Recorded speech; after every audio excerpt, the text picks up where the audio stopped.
একদিন হযরত ঈসা সিরিয়ার পথে যেতে যেতে একটা মানুষের মাথার খুলি পড়ে রয়েছে দেখতে পেলেন। সেই খুলিটার সঙ্গে কথা বলার জন্য তার খেয়াল হলো। তিনি তখনই খোদার দরগায় আরজ করলেন, হে প্রভু, আমাকে এই খুলির সঙ্গে কথা বলার শক্তি দাও। খোদা তার প্রার্থনা মঞ্জুর করলেন। হযরত ঈসা খুলিকে বললেন, হে অপরিচিত কঙ্কাল, তোমাকে যেই কথা জিজ্ঞাসা করব তার ঠিক ঠিক উত্তর দাও। বলার সঙ্গে সঙ্গে ঈসা শুনতে পেলেন পরিষ্কার ভাষায় সেই খুলি কালেমা শাহাদাত পাঠ করল।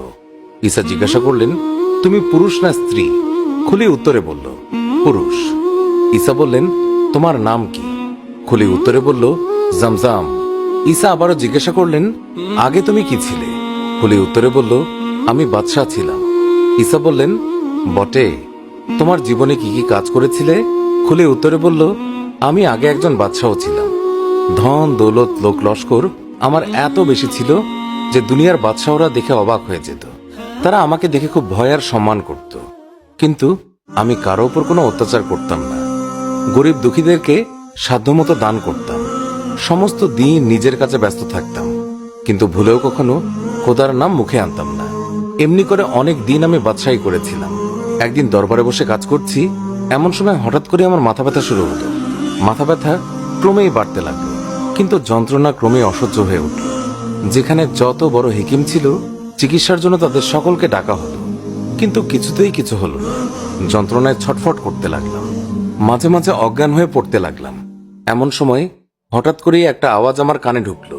কেউ যেন চিৎকার করে বলছে, জমজমের প্রাণ বের করে দোজকে ফেলে দাও। আর সঙ্গে সঙ্গে এক বিকট মূর্তি আমার সামনে এসে দাঁড়ালো। উহ, কি ভীষণ তার চেহারা! দেখে আমি অজ্ঞান হয়ে পড়লাম। তারপর কি হলো আমার মনে নেই। যখন জ্ঞান ফিরে এলো তখন দেখলাম প্রাণ নিয়ে যাওয়ার জন্য আজরাইল একা আসেনি, তার সঙ্গে আরো অনেক ফেরেশতা এসেছে। কারো হাতে লোহার ডান্ডা, কারো হাতে শিক, কারো হাতে খোলা তলোয়ার। সমস্তই আগুনে পোড়ানো জবা ফুলের মতো রাঙা। তারা সেই সব দিয়ে আমাকে খোঁচা এবং সেঁকা দিতে লাগলো। আমি যন্ত্রণায় চিৎকার করে বলতে লাগলাম, ওগো, তোমরা খুঁচিয়ে খুঁচিয়ে আমায় মেরো না, আমায় ছেড়ে দাও। আমার ভান্ডারে যত ধন দৌলত হীরা জহরত আছে সব তোমাদেরকে দেব। এই কথা শুনে তাদের মাঝে একজন লোহার মতো শক্ত হাতে আমার গালে একটা চাপড় দিয়ে বলল, রে নাদান, খোদা কারো ধন দৌলতের পরোয়া করে না। যন্ত্রণায় অস্থির হয়ে কাতরভাবে মিনতি করে বললাম, ওগো, তোমরা আমায় ছেড়ে দাও। তার বদলে আমার বংশের প্রত্যেককে আমি খোদার নামে কোরবানি করব। এই বলে তাদের দয়ার ভিখিরি হয়ে কাতর নয়নে তাদের দিকে চেয়ে রইলাম। তারা দাঁত কর্মর করে ধমক দিয়ে বলল, রে বেয়াদব, খোদা কি ঘুষখোর? আজরাইল তখন ফেরেশতাদেরকে বললেন, আর দেরি করো না, এখন এর প্রাণ বের করে দোজকে ফেলে দাও। আর তারপর তারা আমার প্রাণ বের করে নিয়ে গেল। তারপর কি হলো তা জানার ক্ষমতা আমার রইল না। হঠাৎ করে মনে হলো আমার জ্ঞান ফিরে এসেছে। চোখ খুললাম। আমি কোথায় আছি প্রথমে বুঝতেই পারলাম না। অন্ধকার, চারিদিকে ঘন অন্ধকার, আলো নেই, বাতাসও নেই। এই অবস্থা আমার অসহ্য হয়ে উঠল। ক্রমেই বুঝতে পারলাম যে আমাকে কবর দেওয়া হয়েছে, আর সেই কবরের মাঝে যেন হাজার ফেরেশতা একসঙ্গে চিৎকার করে বলছে, রে নাদান, আমরা তোর প্রাণ বের করে নিয়ে গিয়েছিলাম, পুনরায় তোর দেহে প্রাণ দিয়েছি। এখন এই কাফনের ওপর লেখ, দুনিয়ায় কি কি কাজ করেছিস। জীবনের প্রথম থেকে শেষ পর্যন্ত যা যা করেছি সব আমার মনে স্পষ্ট জাগতে লাগলো। আমি এক এক করে অল্প সময়ের মধ্যে সব লিখে ফেললাম। তারপর ফেরেশতারা ভয়ঙ্কর গর্জন করে আমাকে জিজ্ঞাসা করলেন, বল, তোর খোদা কি? আমি ভয়ে ভয়ে উত্তর করলাম, তোমরাই আমার খোদা, আমি অন্য খোদা জানি না, তোমরা আমাকে রক্ষা করো। এই কথা শুনে তারা ভয়ানক রেগে গেল। লোহার ডান্ডা দিয়ে আমাকে বেদম প্রহার আরম্ভ করল। তারপর মনে হতে লাগলো কবরের মাটি চারিদিক থেকে যেন আমাকে পিষে ফেলার চেষ্টা করছে। ক্রমেই আমার দম বন্ধ হয়ে আসতে লাগলো। মাটি চিৎকার করে বলতে লাগলো, রে বেঈমান, শত শত বৎসর আমার পিঠের উপরে বাদশাহী করে কত অত্যাচার করেছিস আর খোদার নাফরমানি করেছিস, তাই এটাই তোর শাস্তি। এই কথা বলে মাটি আমার হাড়গুলোকে গুঁড়ো করে ফেলার চেষ্টা করতে লাগলো। অসহ্য যন্ত্রণায় ছটফট করছি। এমন সময় কতগুলি ভীষণ মূর্তি আমাকে ধরে ওপরে নিয়ে গেল। যেন হাঁপ ছেড়ে বাঁচলাম। ভাবলাম খোদা মেহেরবানি করে আমাকে মাফ করবেন, কিন্তু সেই ভরসা শূন্যে মিলিয়ে গেল যখন দেখলাম তারা আমাকে ধরে নিয়ে গেল আরেকজন লম্বা সাদা দাড়িওয়ালা বিকট চেহারা লোকের কাছে। সে লোকটা ভীষণ চিৎকার করে বলে উঠল, এই হতভাগ্যকে আগুনের শিকল দিয়ে বেঁধে ফেলো, তারপর পায়ের দিকে উল্টো করে ছিঁড়ে ফেলো। আর সঙ্গে সঙ্গে তারা প্রভুর হুকুম তালিম করতে আরম্ভ করলো। এরপর তারা আমাকে পচা দুর্গন্ধময় একটি কূপের মাঝে ফেলে দেয়। ক্ষুধায়, পিপাসায় আর অসহ্য যন্ত্রণায় হৃৎপিণ্ড যেন বন্ধ হয়ে যেতে লাগলো।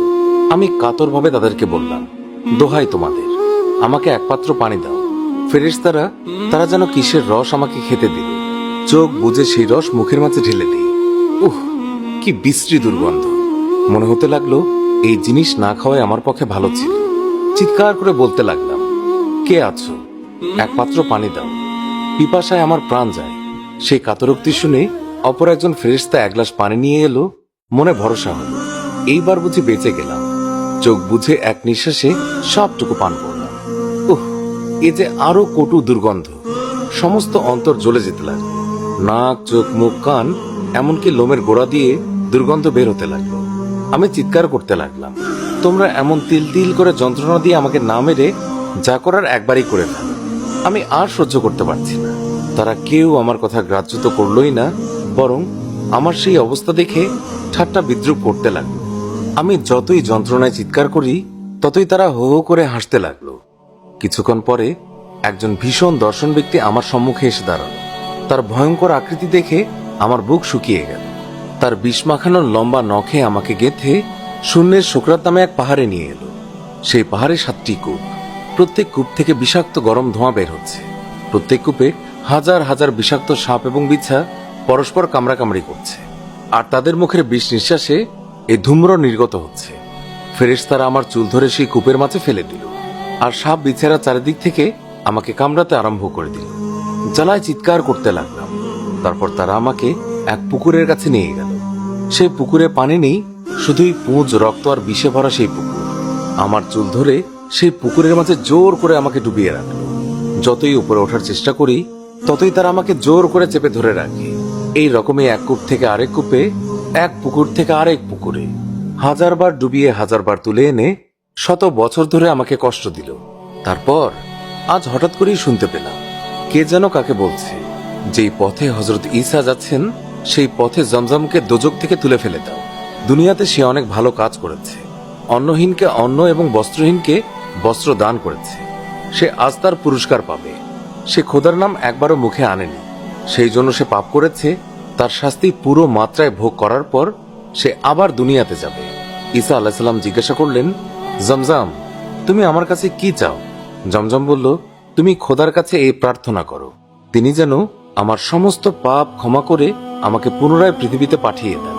ঈসা 2 হাত তুলে জমজমের জন্য খোদার কাছে আরজ করলেন। তারপর বললেন, জমজমের হাড় মাংস একত্র হয়ে পুনর্জীবন লাভ করুক। বলতে না বলতে একটি সুদর্শন যুবক মাটি থেকে দাঁড়িয়ে হযরত ঈসাকে সালাম করল, আসসালামু আলাইকুম।